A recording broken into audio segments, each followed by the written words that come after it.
जय गुरु जी कहिए, ऐश करते रहिए। गुरु जी की प्यारी संगत को जय गुरु जी के चरणों में कोटि कोटि प्रणाम।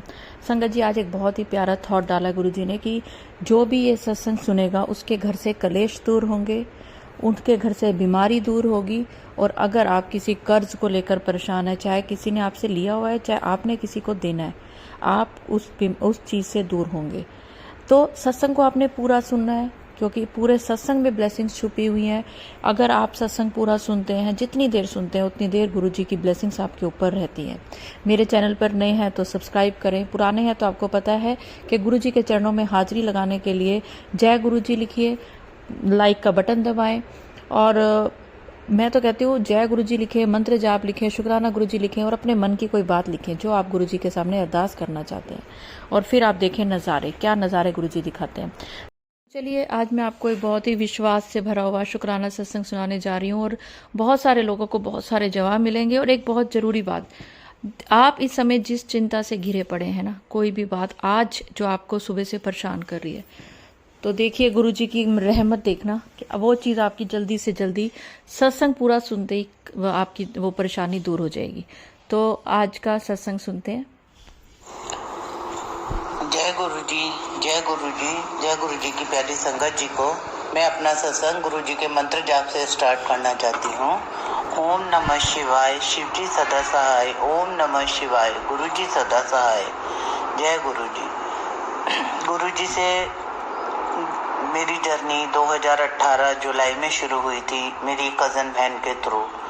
बस उसके मैं अपने पहले सत्संग में वो सारी चीज़ें शेयर कर चुकी हूँ कि कैसे गुरुजी ने मेरे हस्बैंड को नई लाइफ दी। गुरुजी हमें अपने संग तब जोड़ते हैं जब या तो हमारे ऊपर कोई बहुत बड़ा कष्ट आने वाला होता है या ऑलरेडी हम किसी प्रॉब्लम में होते हैं। तो मेरे संग भी ऐसे ही हुआ। तो मुझे नहीं पता था मेरे ऊपर क्या कष्ट आने वाला है, लेकिन गुरुजी को पता था। तो गुरुजी ने अपने संग जोड़ा और उसके बाद फिर मेरे पति को नई लाइफ ब्लेस करी। फिर हमें बड़े मंदिर समय समय पे बुला के लंगर प्रसाद, चाय प्रसाद सब खिला के हमें ब्लेसिंग्स दी। घर में सत्संग करवाए, सत्संग में बुलवाया, सत्संग सुनवाए, सत्संग हमने सुनाए भी, दूसरों ने भी अपने सत्संग हमारे संग शेयर करे, हमने भी करे। मतलब बहुत गुरुजी ने ब्लेस करा हमें। बस ऐसे करते करते ये 6 साल से हमारी जर्नी गुरुजी के संग चली जा रही है। तो अभी पीछे कई दिनों से गुरुजी का मेरे पास मैसेज आ रहे थे, बार बार गुरुजी मुझे ऐसे सत्संग सुनवा रहे थे, ऐसे कर रहे थे कि अपना सत्संग शेयर कर। मैंने अभी अपने दूसरे सत्संग में एक चीज़ शेयर करी थी कि मुझे शेयर करने मतलब नहीं पता था। शुक्राना कर गुरुजी कर रहे थे। तो मैं शुक्राना कर को समझती थी कि मैं हर पोस्ट पे शुक्राना जय गुरुजी, शुक्राना गुरुजी लिख देती थी। फिर एक आंटी का सत्संग सुना, उसके थ्रू मुझे पता चला कि शुक्राना मीन्स होता है कि आपकी जो भी गुरुजी के संग अब तक की जर्नी है उसको आप और संगत के संग शेयर करिए कि जब से गुरुजी आपकी लाइफ में आए उसके बाद आपके संग क्या क्या हुआ। तो मैं आज आपको वही बता रही हूँ। मेरा तीसरा सत्संग है।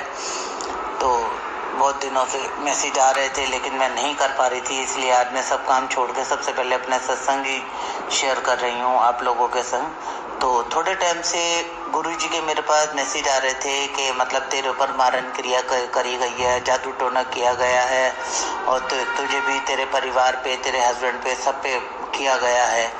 तो तू समझ जा। गुरुजी ने बड़े संकेत दिए मुझे कि तेरे घर में सिंदूर रखा है, लाल धागा रखा है, काला धागा रखा है, बहुत सारी चीज़ों के इंडिकेशन दिए। मैंने जितना मुझसे हो सकता था उतना मैंने सर्च करी, पर मुझे वो कुछ भी नहीं मिला। तो मैंने बहुत दिनों तक सेम मैसेज आते रहे, अलग अलग सत्संग इसी से रिलेटेड गुरुजी सुनवाते रहे। आंटी अपने अपने सत्संग में बताती रही कि उन्हें कौन सी चीज़ कहाँ मिली, कैसे मिली, क्या करा, पर मेरे संग ऐसा कुछ भी नहीं हो रहा था। तो मैं बहुत परेशान हो गई कि मतलब जो गुरुजी बोल रहे हैं वो कुछ मिल तो है नहीं रहा, और सत्संग भी इसी तरह के आए जा रहे हैं। इसका मतलब कुछ ना कुछ तो है जो गुरुजी बार बार इस तरह के सत्संग मुझे सुनवा रहे हैं। फिर एक दिन मैं थक हार के गुरुजी के आगे बैठ गई और मैंने हाथ जोड़ के गुरुजी से विनती करी। मैंने कहा गुरुजी मुझे तो कुछ समझ आ नहीं रहा और मैंने तो जितना हो सकता था कोशिश करी, पर मुझे कुछ समझ नहीं आ रहा। तो अब आप ही कुछ करिए। तो फिर बीच बीच में गुरुजी उन सत्संगों में ये भी मुझे समझाए जा रहे थे कि जिसने करा है वो तेरे परिवार का ही है, कोई बहुत खास है और तेरे को पता चलेगा तो तेरे रोंगटे खड़े हो जाएंगे, बहुत ही उनको कोई घर का ही आदमी है। अब वैसे कोई हमारा नहीं है संगत जी, आप भी जानते हो कि गुरु जी के सिवा हमारा कोई अपना नहीं है। और वैसे हम सामाजिक प्राणी, समाज में रहते हैं, तो हमारे संग जितने भी क्लोज रिश्ते हैं वो उन सबको हम अपना ही मानते हैं। अब ऐसे बिना किसी बात के कैसे किसी पे हम शक कर सकते हैं। तो मैंने उसके लिए भी गुरु जी के आगे अरदास लगे। मैंने कहा गुरु जी मुझे नहीं समझ आ रहा कि कौन मेरा ऐसा है घर का प्राणी के जो मतलब इस तरह से कर रहा है। कर तो कोई ना कोई जरूर रहा है, क्योंकि नेगेटिविटी तो मुझे भी बहुत फील हो रही थी। क्योंकि जब नेगेटिविटी होती है तो इंसान बहुत ज़्यादा चिड़चिड़ा हो जाता है, बात बात पे लड़ने लगता है, आलस आने लगता है बॉडी में। और सबसे ज़्यादा मेरे सर में दर्द रहने लगा था उन दिनों। बीपी की प्रॉब्लम है मुझे ऑफ कोर्स, पर मैं सोचती थी कि इतना मैं दवाई खा रही हूँ, सब कुछ खा रही हूँ और बीपी चेक कर रही हूँ, बीपी मेरा नॉर्मल आ रहा है, फिर ऐसा इतना सर का दर्द मेरे को क्यों हो रहा है, मुझे कुछ समझ नहीं आ रहा था। कभी बैक में बहुत तेज पेन हो जाता था, कई बार तो इतना बैक में मेरे पेन हुआ कि मुझसे खड़ा नहीं हो जा रहा था। और घर के काम भी करने होते थे तो कई बार तो मैं बहुत रोती थी, और कई बार मेरे अंकल से लड़ाई हो जाती थी इन्हीं बातों के पीछे, क्योंकि मेरे ऊपर जो बीत रही थी वो मैं ही जानती हूँ, दूसरा नहीं समझ सकता उन चीज़ों को। और ऐसे करते करते बस दिन निकल रहे थे, बस लड़ाई झगड़ा करते करते बहुत नेगेटिविटी छा चुकी थी मेरे दिमाग में इतनी ज़्यादा कि बस कोई हद नहीं है। बस इतना जरूर गुरु जी की मेहर रही मेरे ऊपर, के जैसे कई आंटियों के सत्संग मैंने सुने हैं कि उनके ऊपर नेगेटिविटी इतनी ज़्यादा हावी हो गई थी कि उन्होंने अपने नहाना धोना पूजा पाठ या वो सब बंद कर दिया था। पर मेरे संग ऐसा कुछ नहीं हुआ, भगवान की बहुत मेहर रही। क्योंकि मैं शुरू से ही, जब मैं छोटी थी, बहुत छोटी थी, तब से ही मैं पूजा पाठ में मेरा विशेष ध्यान है। मतलब मैंने अपने इतना मैं पूजा पाठ करती थी शादी से पहले भी, कि कई बार तो अपनी मम्मी से भी डांट खा जाती थी कि मतलब ये व्रत कर, वो व्रत कर, ये पूजा कर, वो पूजा कर। और सबसे ज़्यादा मैं भोलेनाथ की और शेरावाली माता की भगत थी, और साथ ही हनुमान जी की। तो कुछ वो कृपा रही भगवान की कि हमारा पूजा पाठ की तरफ से तो मेरा ध्यान नहीं हटा। पर हाँ, पूजा पाठ में करती थी रेगुलर, जैसे करते हैं उस तरह से करती थी। मतलब मन में कोई ऐसी कोई खास वो नहीं थी कि ये भी करना है, ये भी करना। मतलब रेगुलर रूटीन में जैसे और सब काम होते थे, ऐसे पूजा वगैरह भी मेरी चल रही थी। अब बीच में जब ये गुरुजी ने इस तरह के सत्संग मुझे सुनाने शुरू करे, मैसेज देने शुरू करे, तो मेरा थोड़ा सा इस चीज़ों की तरफ ध्यान गया कि हाँ, कुछ ना कुछ तो गलत हो रहा है साथ में। क्योंकि नॉर्मली भी कभी भी मतलब सबसे ज़्यादा मेरी मतलब झड़प होती थी मेरे अंकल से। मतलब कभी भी हम लोग बैठे हैं आराम से नॉर्मली बात कर रहे हैं, कोई भी एक ऐसा टॉपिक निकल लिया, उस पर बस बहस शुरू हो जाती थी हम दोनों में। और बहस होते होते वो इतनी ज़्यादा बढ़ जाती थी कि बहुत बुरी तरह, बहुत गंदी वाली लड़ाई हो जाती थी। तो कई बार मैं सोचती भी थी, जब मैं शांति में बैठती थी, कि कोई बात भी नहीं थी, कुछ भी नहीं थी, फिर ऐसा क्यों हुआ। तो मैं खुद ही सोचती थी कि मेरे दिमाग को क्या होता जा रहा है, मैं इतनी चिड़चिड़ी और इतनी नेगेटिव कैसे होती जा रही हूँ। पर चलो कोई बात नहीं, जो भी है गुरुजी साथ हैं, तो कोई घबराने वाली बात नहीं है। मैंने गुरुजी के आगे अरदास लगाई कि गुरुजी मुझे कुछ समझ नहीं आ रहा, अब आप ही देखो क्या करना है। तो फिर गुरुजी का मेरे पास थोड़े दिन बाद एक मैसेज आया कि पुत्र तू फिक्र ना करी, और मतलब तू तो निपुण ढूंढ पाए उन चीज़ों को, मैंने खुद ही उन सब चीज़ों को ख़त्म कर दिया। अब तू घबरा मत, और मतलब तेरे कष्ट मैंने काट दिए, मैं तेरे संग हूँ। चलो मुझे बहुत अच्छा लगा, मैंने बहुत शुक्र मनाया गुरुजी का कि चलो कुछ तो ऐसा हुआ जो मेरे को थोड़ी सी शांति मिली मेरे दिमाग में। फिर उसके बाद होली से पहले गुरुजी का मैसेज आ रहा था लगातार कि पुत्र मैं तेरे संग होली खेलने आवांगा, मैं तेरे नाल होली खेलने आवांगा। तो मैं सोच रही कि मतलब कैसे आएंगे गुरुजी होली खेलने, क्योंकि हम तो कहीं जाते नहीं ना, हमारे घर कोई ज़्यादा आते जाता होली वगैरह पे। फिर मैंने सोचा चलो देखते हैं, गुरुजी ने कहा है तो आएंगे ज़रूर। तो हम जब होली पे गए, हम अपने एक रिलेटिव के घर गए होली पे, तो वहाँ से फिर हम एक और रिलेटिव के घर गए होली खेलने के लिए, सारे लोग इकट्ठे होकर मिलके। तो वहाँ पे सब होली खेल रहे थे, सब होली खेल ही चुके थे तकरीबन। तो जितने भी यंग लोग थे, सारे बच्चे ये वो सब, जिन रिलेटिव के घर गए थे तो वो सब होली खेल रहे थे। अब हम जो बड़े थे सीनियर लोग, तो हम एक साइड को खड़े हुए थे। तो एक अंकल आए और उनका लुक काफ़ी हद तक मतलब गुरुजी से मैच करता था। ऐसी बीच में से उनके बाल नहीं थे, वो नहीं थे, और बहुत ही मतलब अच्छा नेचर था उनका, जॉली नेचर। पहले तो उन्होंने मतलब अपनी यंग एज के जितने उनके वो होंगे, ऐसे कोई 32-35 साल के होंगे, तो पहले तो उन्होंने अपनी एज के सब लोगों को वो रंग लगाया, हैप्पी होली करी। फिर जो छोटे बच्चे थे साथ में उनको लगाया, फिर मेरे अंकल को लगाया, और फिर आम तौर पे लोग मतलब लेडीज़ को ना एकदम से कलर लगाने में थोड़ा सा झिझकते हैं, और वो भी खास तौर पे अननोन लोग जो होते हैं। तो मतलब मुझे पता भी नहीं था कि मतलब कब वो मेरे पीछे से आए और मेरे पीछे से एकदम से मेरे गालों पे रंग लगा के हैप्पी होली आंटी और ऐसे करके उन्होंने एकदम से मेरे गालों पे रंग लगा दिया और मेरे माथे वाथे पे रंग लगा दिया। पहले तो मैं एक बार को हकी बक्की रह गई, फिर पता नहीं मेरे को भी क्या सूझा, मैंने भी उनके हाथ से थोड़ा सा वो रंग लेके और मैंने भी उनके माथे पे लगा के हैप्पी होली अंकल कर दिया, उनको हैप्पी होली कर दिया। बस फिर उसके मैंने ध्यान भी नहीं दिया। बस उसके बाद हम लोग अपने घर आ गए। घर आके वैसे जैसे नहाए धोए, खाना पीने खाया, सब कुछ करा। फिर जब मैं शाम को शांति से बैठी थी तब मैंने सोचा, मैंने कहा गुरुजी तो कहते थे संग होली खेलने आऊँगा, गुरुजी तो आए नहीं। फिर जब मैंने पूरे दिन की अपनी जर्नी रिवाइंड करी कि सुबह से क्या क्या हुआ, फिर मुझे एकदम याद आया कि वो अंकल, उनसे तो मैं लाइफ में पहली बार मिली थी, ना वो मुझे जानते ना मैं उन्हें जानती, और मतलब एकदम उन्होंने पीछे से आके मेरे को रंग लगा, हैप्पी होली करा। तो मुझे लगा, मैंने कहा वो ही शायद गुरुजी थे। मैंने हाथ जोड़े, मन में गुरुजी को शुक्राना करा कि शुक्राना मेरे गुरुपा, आपने इस बार मेरी होली बहुत ही अच्छी, बहुत ही प्यारी मना दी। फिर उसके बाद ऐसे करते करते फिर गुरुजी का मेरे पास मैसेज आया कि शिवरात्रि वाले दिन मैं तेरे घर आवांगा, तेनू दर्शन देवांगा। तो हमने अभी अभी नया घर खरीदा है अभी अपना गुड़गांव में। तो शिवरात्रि वाले दिन सवेरे मैं उठी और किचन में से बहुत एकदम खटर पटर की आवाज़ आ रही। मैं सुबह उठी, मैंने कहा सुबह किचन में कौन है। तो जब मैं किचन में गई तो देखा कोई भी नहीं था। तो फिर वो जो किचन की जो चिमनी होती ना, उसमें से खटर पटर की कुछ आवाज़ आ रही थी। तो मैंने जैसे चिमनी ऑन करी तो उसमें से कबूतर कबूतरी का जोड़ा निकल के और एकदम बाहर मेरी किचन की बालकनी में बैठ गया। तो पहले तो मैंने सोचा, मैंने कहा ये कबूतर कबूतरी ने यहाँ घर तो नहीं बना लिया। लेकिन फिर तुरंत ही मेरे दिमाग में आया, मैंने कहा ये गुरुजी कह रहे थे कि मैं तेरे घर मिलने आवांगा और कबूतर के रूप में आवांगा। और मैंने देख के तभी एकदम से हाथ जोड़े उन्हें जय गुरुजी का। बस वो कबूतर कबूतरी 1 मिनट हमारी बालकनी पे बैठे रहे और फिर वो दोनों कबूतर कबूतरी उड़ गए। तो शुक्राना गुरुजी, आपका अनंतम अनंतम शुक्राना, बहुत बहुत शुक्राना। ऐसे ही अभी थोड़े टाइम पहले, अभी जब थोड़े दिन पहले की बात है, अभी जब सोमवती मावस गई है तो गुरुजी का एक सत्संग गुरुजी ने सुनवाया था, एक मैसेज आया था गुरुजी का कि सोमवती मावस वाले दिन और मतलब मीठा जल भोलेनाथ पे चढ़ाना। तो मैंने कहा ठीक है। मैं अपने नहाई धोई नीचे उतरी, घर के बाहर ही मंदिर है तो मैं वहाँ चली गई। चन्नामृत बना के ले गई घर से और फल फूल वगैरह सब पूजा का सामान ले गई और ले जाके और अच्छे से भोलेनाथ की पूजा करी, सब करा, आरती वगैरह सब करी।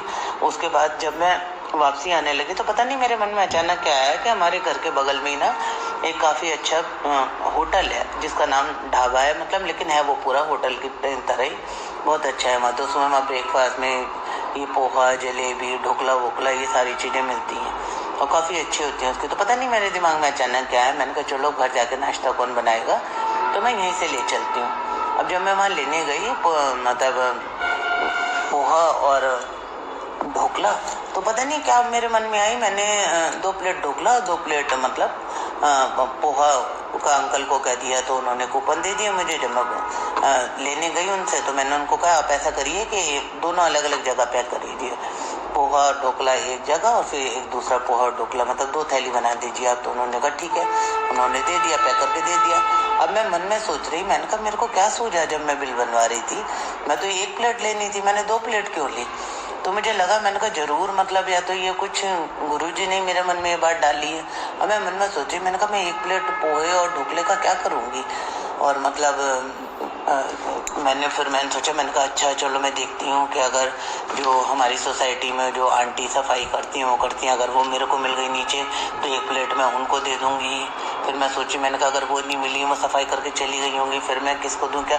ऐसी मैं सोचती हुई अपनी सोसाइटी की तरफ वापसी आ रही थी तो क्या देखती हूँ कि सामने से एक साधु महाराज चले आ रहे हैं, बिल्कुल वाइट कपड़ों में, एकदम वाइट कपड़ों में, और उन्होंने चंदन का तिलक लगा रखा, उसके बीच में एक रोली का तिलक लगा रखा, पगड़ी वगड़ी पहन रखी है और एकदम सफेद झक वाइट कपड़ों में वो सामने से चलते चले आ रहे हैं। और पता नहीं मेरे मन में एकदम से क्या आया, मैं जैसे वो मेरे सामने आए मैं उनके आगे रुकी और मैंने कहा बाबा आप ये लेंगे क्या। तो उन्होंने कहा हाँ। उन्होंने मेरे हाथ से थैली ली, थैली खोल के झाँका। मैंने कहा बिल्कुल फ्रेश है, अभी अभी पैक करा के लाई हूँ। तो कह लगा हाँ कोई बात नहीं। फिर पता नहीं मेरे मन में क्या आया, मैंने अपना पर्स खोला, उसमें से 51 रुपये निकाल के और बाबा के हाथ में रख दिया। उन्होंने मुझे ढेरों आशीर्वाद दिए, ढेरों आशीर्वाद। मेरे को बड़ी खुशी मिली, सुबह सुबह इतने सारे आशीर्वाद मिल गए और मेरे को तुरंत एकदम से मन में हुआ, मैंने कहा ये शायद गुरुजी थे, क्योंकि बिल्कुल एकदम सफ़ेद वस्त्रों में वो सामने से चले आ रहे और उन्होंने इतने ढेर सारे आशीर्वाद दिए। तो मैंने कहा अच्छा इसलिए गुरुजी ने मुझसे 2 प्लेट मतलब पैक करवाए थे। जय गुरुजी, शुक्राना गुरुजी, पल पल का शुक्राना गुरुजी, कोटि कोटि शुक्राना गुरुजी। बस ऐसे ही गुरुजी अपने छोटे छोटे सत्संग सुनाते रहते हैं, करवाते रहते हैं। तो ऐसे ही अभी थोड़े दिन पहले गुरुजी ने मेरे पति की बीमारी के प्रति भी मेरे को कुछ सत्संग सुनवाए। मेरे पति की बीमारी में भी उन्होंने कैसे ब्लेस किया वो सत्संग मैं आपको बाद में सुनाऊंगी, नहीं तो सत्संग बहुत बड़ा हो जाएगा। वो भी एक अपना अलग ही सत्संग है कि कैसे गुरुजी ने मेरे को अलर्ट किया उनकी बीमारी के प्रति और कैसे मतलब गुरुजी ने एक एक करके सारी चीज़ें सब सही करवाई हैं हमारी लाइफ में। अभी कल मैं एक आंटी का सत्संग सुन रही थी, तो वो बता रही थी कि मतलब उनका तो जो गुरुजी का स्वरूप था, तो वो उनका ना जहाँ उन्होंने लगा रखा था वो गलत दिशा में लगा रखा था। तो मतलब वो आंटी कह लगी कि मेरे को तो पता नहीं था कि वो स्वरूप गलत दिशा में लगा हुआ है। तो कह रही ऐसी मेरे को सपने में दिखा, गुरुजी का सपना आया कि तूने मेरा स्वरूप गलत दिशा में लगा रखा है। तो कह रही मैं सुबह उठी और कह रही मैंने अपनी मम्मी को फ़ोन किया और मम्मी को पूछा, तो मम्मी ने पूछा तूने किस दिशा में लगा रखा है। कह रही मैंने जब उन्हें बताया तो मम्मी कह रही हाँ तूने गलत दिशा में लगा रखा है। तो कह रही मम्मी ने मुझे बताया, कह रही मैंने स्वरूप दूसरी दिशा में लगा दिया जहाँ मम्मी ने बताया। और कह रही आप विश्वास नहीं करोगे कि 4 तारीख को मैंने गुरुजी का स्वरूप दूसरी दिशा में लगाया है और 5 तारीख से मेरे जो काम बहुत टाइम से अटके पड़े थे, जो हो नहीं पा रहे थे, जिसकी मैंने उम्मीद भी छोड़ दी थी, वो काम मेरा 5 तारीख को हो गया। तो कह रही मैंने गुरुजी का लख लख शुक्राना करा कि मुझे नहीं पता था कि इस वजह से वो मेरा काम अटके पड़े थे। अब जब मैंने उस आंटी का सत्संग सुना तो हम तो हिमंग भी हैं, कोई सी भी किसी की बात सुन ले हम तुरंत उससे अपने आप को रिलेट कर लेते हैं। तो मैं मन में सोच रही, मैंने कहा हम कुछ काम तो मेरे भी ऐसे हैं जो बहुत टाइम से अटके पड़े हैं। मैं गुरुजी से अरदास लगा रही हूँ और गुरुजी कह रहे हैं तू फिक्र ना करी, तेरा गोल्डन पीरियड अप्रैल से शुरू हो गया है, मैंने तेन ब्लेस कर दिता, तेरा नंबर ऑन ला दिता, शुक्राना करी जाए ऐश कर। तो ये सब गुरुजी मैसेज दिखा रहे थे। तो मैंने कहा कहीं ऐसा तो नहीं मैं गुरुजी के स्वरूप के आगे बैठी हुई। और मैं गुरुजी से बातें करी, मैंने कहा गुरुजी कहीं ऐसा तो नहीं मैंने आपका एक स्वरूप ड्राइंग रूम में लगा रखा है अपने, तो मतलब मेरे को कहीं और लगाना हो तो प्लीज़ आप मेरे को गाइड करिए कि मैं इसे कहाँ लगाऊं, कोई ऐसा तो नहीं इसी वजह से मेरे जो काम है वो रुका पड़ा है, क्या है। ऐसी बस कुछ मैं गुरुजी से बोलती गई और मतलब सारा दिन मेरे दिमाग में यही उधेड़-बुन चलती रही। मैं सोचूं कभी उस कमरे में लगाऊं, कभी इधर लगाऊं, उधर लगाऊं, ऐसे सोचती रही। फिर उसके बाद वो बात मेरे दिमाग से उतर गई। अब ऐसे करके शाम आ गई। अब शाम को क्या होता है कि मोस्टली जब मैं चाय पर पीने बैठती हूँ ना, तो मैं गुरुजी का कोई ना कोई सत्संग चला लेती हूँ और चाय पीते हुए, सब्जी काटते हुए, किचन में काम करते हुए ना मैं गुरुजी के सत्संग सुनती रहती हूँ और अपना काम करती रहती हूँ। तो जब मैं अपनी चाय लेके बैठी ना और जैसे ही मैंने अपना फ़ोन खोला और जैसे ही यूट्यूब खोला, सबसे पहले ऊपर गुरुजी की हेडिंग लिखी आई थी, अपना दिमाग फालतू ना चलाई, मेरा स्वरूप जिथे है उथे बिल्कुल सही है।